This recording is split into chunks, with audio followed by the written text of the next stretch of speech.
Magandang hapon mga kabayan! Tayo po ay muli magluluto at ang ating lulutuin ay simpleng-simpleng recipe na konti lang din ang kanyang ingredients na kailangan. Kung meron po kayong kalahating kilo ng manok at kalahating kilo ng baboy, paghaluin natin yan. Lalagyan natin ng ground black pepper, ng granules ng garlic, at maglalagay tayo syempre ng ating tamis-anghang banana ketchup or banana sauce. Pwede kayong maglagay ng tomato sauce kung gusto ninyo at wala kayong makitang banana sauce. Maglalagay din po tayo ng lemon, yung kalahati lang ng lemon, medium size yan. At ng slightly salted butter. Pwede po kayong maglagay ng margarine kung gusto niyo ng margarine. So marinate po natin ating baboy at ang manok gamit ang mga 3/4 ng ating ketchup, and maglalagay tayo ng 2 teaspoon ng ating ground or granule garlic. Maglalagay ako ng 3 hanggang 4 na teaspoon itong black pepper kasi gusto ko ng medyo maanghang siya.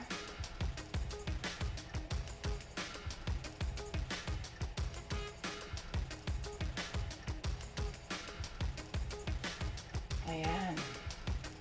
And of course, maglalagay tayo nitong ating lemon. So, ayan. Ubos na ang ating juice. So, imamarinate po natin ang ating pork and chicken. Siyempre, gagamit ako ng plastic gloves para hindi masyadong amoy sa aking kamay. At hayaan po natin ito mag-marinate ng magdamag.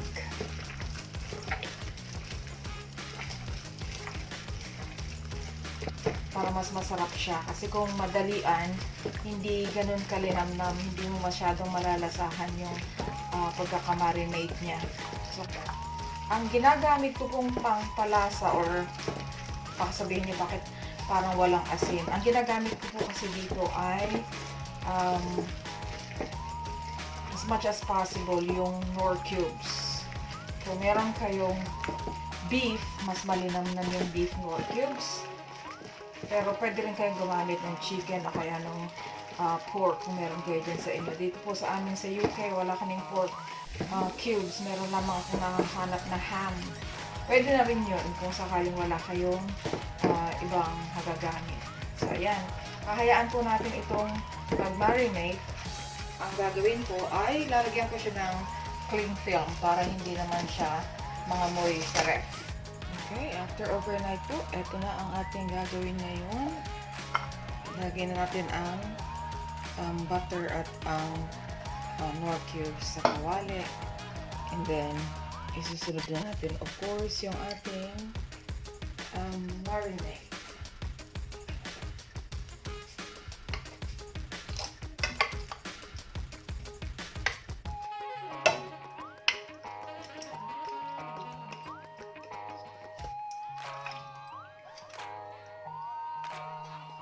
At kailangan halo-haloin din natin from time to time. So, kung kumukulo na po siya, pwede nyo na siyang hinaan ka ng kaunti yung apoy. Kasi i-slow cook natin siya. Ang ating niluluto ay kumukulo na. So, ang gagawin natin ay hihinaan lang natin ang apoy.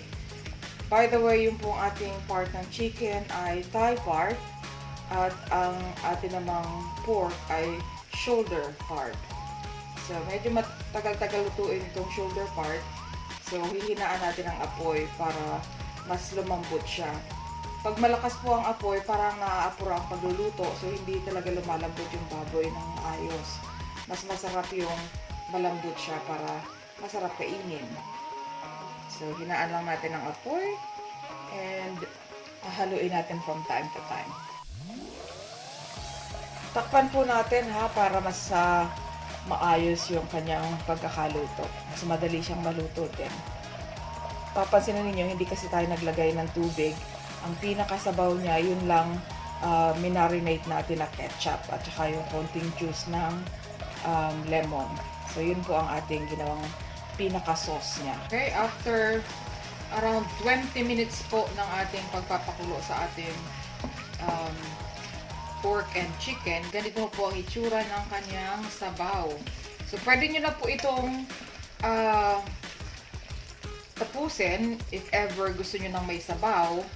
Or, kung gusto nyo naman, patutuyo-tuyuin nyo pa siya. Depende po sa inyo. Ako kasi hindi ako kumakain ng kanin, so hindi ko kailangan ng sabaw.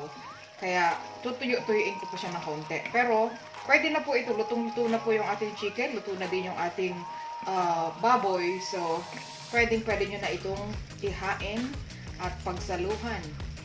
Okay? So, ganito lamang po ang ating kasimpleng niluto. Napakatipid sa ingredients, mabilis lutuin, at masarap na masarap. Ayan. So, maraming salamat po. If you are new to my channel, please subscribe and like. This is our finished product. Yum, yum, yum.